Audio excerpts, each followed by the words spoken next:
Larianne and Rudy. Hey guys, it's Larianne and Rudy, and today you are watching us from our bedroom, right in our bed, because guess what? We have celebrated 5 years of marital bliss, and we are going to celebrate that with you by answering your questions that you asked us on social media. So first off, we're gonna start off with Snapchat. We got a lot of questions on Instagram and Facebook as well, and a lot of them are repeats, but we're gonna try to make this video as short as possible. I feel like it's gonna end up being 2 parts because we just have so many questions, but unfortunately we will not be able to dive into the answers in depth because, you know, time. So let's start off with Snapchat. First question is from Cece, and she asked us, where did we meet? We met at West Hill. Oh, I mean, I was actually thinking like a specific spot where it was just like, but yeah, West Hill. Yeah. Well, I mean, I feel like we met on Facebook first. Like, yeah, but I don't count that as meeting. That's where we first interacted, but when we met in person, it was at West Hill, our old high school. Okay, next up, I'm Kayla J. She asks, how many children do you plan on having? We don't necessarily plan, well, let me speak for myself. I don't necessarily plan on having any children. Like, I feel like God is gonna give me children if he wants to give me children. So far, he's given me 1.5. Okay, I'll take it. But in my head, 2 would have been a great number. I wanted a boy and a girl. So if baby T2 is a girl, we're done. I'm finished, no more. But you know, of course it's up to God. And of course, if baby T2 is a boy, then I would try for a girl in like 2-3 years. Are you on the same note? Same page. 1 word to describe both of you each. I would describe you as mysterious. Mysterious? Yeah, like you're not predictable. I guess the word would be unpredictable. Yeah. Well, I mean, mysterious works too, I guess. Yeah. I guess a word for you would be stern. Not like negatively, but you're not easily moved. Nah, I'm not talking about emotionally, but like you're pretty firm. You're pretty firm when it comes to certain things. I'll take it. Alright guys, surprisingly that's it for the Snapchat questions. It was mostly just like people saying, hey, happy anniversary, oh my god. Which was cool. Yeah, very nice. Thank you guys for reaching out to me. I like opening up my Snapchat so you guys can talk to me. It's nice. So now we're gonna move on to Instagram. Now this is where we got the bulk of the questions, okay? So brace yourselves, alright? What was one of your most embarrassing mommy daddy moment ever since Jaden was born? Well, I know this is not a really good thing, but I'm embarrassed every time Jaden screams in public. And I understand he's only 10 months old, but that is it. Like, that's the only thing that really embarrasses me about him. He's never done anything crazy. He's only 10 months old, so you know, he doesn't do anything too crazy. But it's his screaming that really, really bothers me. That's it. Well, there's this one embarrassing time where I packed Jaden's bag and I forgot what it was exactly, but there was something that was needed at the time and I forgot it, and everybody was just looking at me like, but I was in a rush and it was the only thing that was left. I had everything else for him, but yeah, Rudy is generally in charge of packing his bags, and you know, obviously he's a human being, so he forgets things sometimes, and I feel badly because I should be more involved in the packing of the bags, but whatever. That wasn't the first question, by the way, I'm sorry. First one was, what did you 2 see in each other that wanted you 2 together? Well, to be honest, the first time I saw Rudy, the first time we spoke to each other, I didn't really see him in a romantic way. I saw him as a great friend. You know, he's really cool. He was very corny. And after going through a bunch of bad guys and bad relationships and just jerks in general, it was then that I realized all the good qualities that I had forsaken. You know, forsaken, that's probably the wrong word, but it was then that I realized that Rudy was a really, really nice guy. He was your stereotypical good guy, the guy that girls don't really go after because, you know, he's not bad enough. But that's what I saw in him that I really liked, the fact that he was just a genuinely nice, kind-hearted human being. I guess I had like a really weird TV experience. Because the first time I saw her, she was walking with her friends in the cafeteria at West Hill. And I just remember just kind of seeing her and everything kind of went into like slow motion. And I was like, who is that? Like, I'm just thinking like, who is that person? I don't know why I really want to know who that person is, but it's just, I don't know, maybe I'll never get a chance to do it. And I continue on. I went out with other people, but I never had a moment like that with those people. It was just really weird. It's like she was kind of saved for me for later. But yeah, I'll never forget that. I'll never forget that. What was one of your weird habits you two didn't know about each other? So Rudy has this tendency, just like my father. Rudy and my father are very similar. They like to fuss with their nose, whether it's picking it or scratching it or touching it, hands always around the nose area. And I had no idea, I didn't realize this until later on in our relationship. So that's a weird habit that I didn't know of. You have this weird habit of not doing something when you ask to do it. I'm a rebel. You're just like, you don't do it. I mean, I figured out ways to, you know, to get me to do it? To get her to do it. But it would be nice if it would just be done. Yeah, I just don't like being told what to do, but that's I mean, I'm not telling her like that. I never just tell her something. I mean, I ask nicely.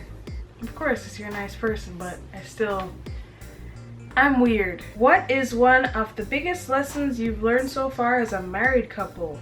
I've learned that having really good communication is one of the most important things to have in life.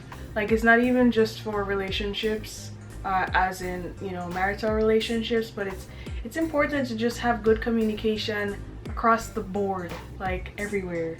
Like with your parents, with your family members, with your friends, with everyone. Just communicate openly and effectively, and it really goes a long way. So that's one of the things I learned. Another thing for me is a sacrifice. I'm always the type of guy to kind of just like sacrifice something to make sure, you know, Larianne's fine, and, you know, Jaden, who's here now, to make sure everything's good for him. But I've had to sacrifice a lot more than I thought I would. So sacrifice is definitely in there. It was a gospel concert, and he was standing in the back when I laid eyes on him. And this was after a couple years of not really speaking to him properly. We had a falling out. But when I laid eyes on him, I was like, yep, that's him. I want him. I'll take that one, please. That was a moment for me. I mean, I don't know if it really counts as a moment. Since that day, when I mentioned previously when I first saw her, she's always kind of been in my thoughts. Like even when we kind of had like the falling out, like she was kind of suppressed in the sexy parts of my mind. I went out with other people, but it's like as soon as that relationship was done, boom, it's like, yeah, Larianne. So she never really left. What was your first real date together? Our first date was on the 18th of June 2009, and we went to go see the movie The Hangover. And that was the first date? Yeah, that was our first date. Did we get anything to eat, or was it just a movie? It was just a movie, wasn't it? I think I got you popcorn. We just went to see a movie, and then we went to the Apple store, and we took some pictures. No, we went to the Apple store first, and that was the mistake I made, because we were supposed to go see Angels and Demons, and I was gonna surprise her with going to go see Angels and Demons, and I missed the showing. But we took some cute pictures in the Apple store, and those pictures are still some of the best pictures we've taken. They're so cute. Like, we were so dumb. And I dressed really funny back then. No, I really liked it. She's just being boring right now. Besides photography, do you guys have any other passion? I have a passion for speaking to people about relationships, YouTube, you know, that type of thing. That's definitely a passion of mine. Like, I crave it. She keeps stealing my stuff. We're allowed to have the same opinion, dear. Yeah. I like to do that also, but I guess I'm more technology driven. So when it comes to a lot of tech stuff, I have a passion for that to kind of implement in everything that we do. Larianne already knows when she's starting up something, I'm already kind of like a step ahead of her, like saying you need this and you need that and all that to help us with the broadcasting to other people and helping others. What is something that y'all do that y'all don't understand? I'm not sure I understand the question, but I'm guessing it's like, what is something that Rudy does that I don't understand? I don't understand his camera shyness, and I know this is really awkward because we're on camera right now. Sorry, dear. I don't understand his camera shyness. It's just something that I'm trying to comprehend, but as a person who comes alive on camera, it's like we switch. Rudy, when off camera, Rudy is the one who's kind of hype a bit, and I'm the one who's more reserved. On camera. Oh, are you sure? Yeah, alright, fine. I'm not as reserved as you are on camera, but you know, like, you know what I'm saying? Like, you're like, in my head, in my mind. That's how it is. But when I turn on the camera, that's when I come alive, and that's when Rudy goes dead. So that's something I just do not understand. I don't understand why you don't just do stuff when I ask you nice. That's a big thing. It's a big thing. Okay, dear, I'll try to be better. I'll try. When do you find out the baby's gender? We probably won't find out for another couple weeks. Yeah. We're having some... And we're not trying to find out as soon as we find out. Or as soon as the doctor knows. Yeah, we're gonna do a whole gender reveal where we won't even know what the gender is. So that's when we will find out along Hopefully with... it's a girl. Hopefully... I mean, again, there's nothing wrong if it's not a girl. I'm gonna love my kids. Yeah. I can't believe kids. Kids, Rudy, we're gonna have two. Yeah. That's crazy. What's the hardest thing you learned being a new mom when you had Jaden? The hardest thing that I learned was that you don't really get to sleep like you used to. This is coming from a person who was obsessed with sleep. Like, I'd sleep for 9-10 hours at night and then take a 2-hour nap during the day. I was that kind of person. Because I work from home. Like, there's really nothing to do. So, it came to me as a shock, a huge shock, when I realized that I was only going to get 6 hours of sleep accumulated throughout the night. Like, that nearly drove me to the point of insanity. So, You didn't get used to it? I got used to it, yes. I remember I was able to thrive off just 4 hours of sleep, and I'd amaze myself. But it still shocked me. It was just like, what? I guess I was more prepped for that, because I don't sleep. Yeah. For me, I guess it was kind of a shock of how much time I wouldn't be home because of work. And that kind of bothered me. I mean, it still does sometimes, because I chat with Larianne, or I'm texting, or I'll call her, check on her, see how she's doing, how her day is, and like sometimes I just want to be home, be like, oh, she's taking a nap, maybe when she wakes up I can prepare some breakfast, or give her a quick snack when she wakes up. I like doing things for them, and like me being miles away, it's just like it bothers me so much. It's like, okay, I can't help her and put Jaden to take a nap while she gets to get something done. It sucks. That I'm still not used to. How do you keep things interesting after so many years of being with just one person? Well, the thing is, Rudy and I don't think we're boring. We're probably stepping into the realm of boringness compared to how we were before. Like, we were very adventurous before. What? We were? No, we're still the same. That is not true, guys. No, don't listen to him. We spent the majority of the year 2014 like traveling to and from, going to hotels, staying like nights. Yeah. But those are things that we do. Yeah, exactly. That's how you keep it funky. That's how you keep it fresh. Like, we were doing hotels like half the year. Half of the weekends we spent in hotels. And we also did a lot of vacations. We did some road trips. We flew to Maryland one time.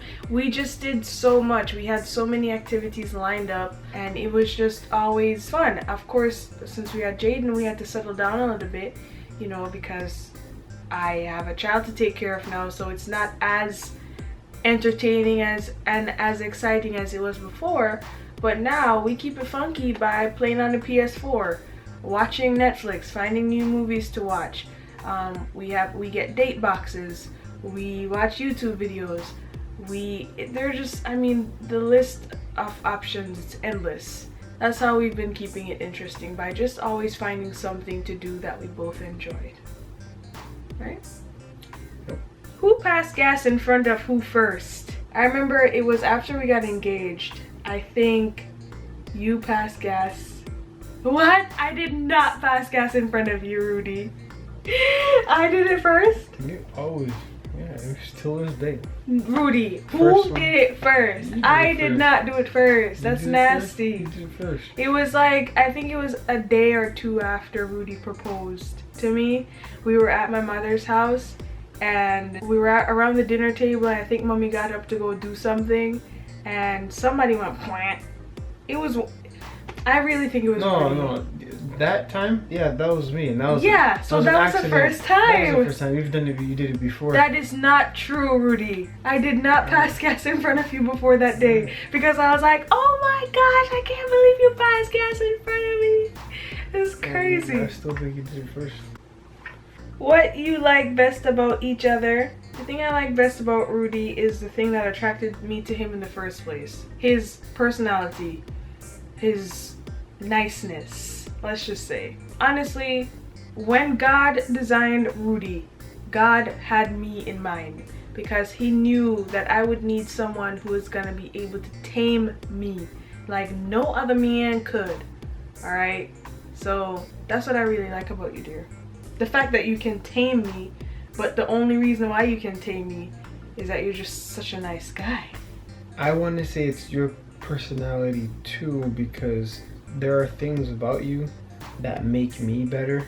It's like we mesh perfectly together at those points. I mean, we're still our own person, but there's certain things that we just meet perfectly at the center of that, and it always is a good feeling. Yeah, good feeling. We complement each other perfectly. That's the quickest way of saying it. Who said I love you first? I said I love you first. That's because I tricked her to say it first. Yeah, this guy. He's a nice guy, but I'm sneaky. He's a sneaky Rooney. I'm good. Yeah, I said I love you first, and then he said I love you too, and it was so sweet. So sweet. How is Jesus seen in your marriage? Well, we know that we love to talk to couples.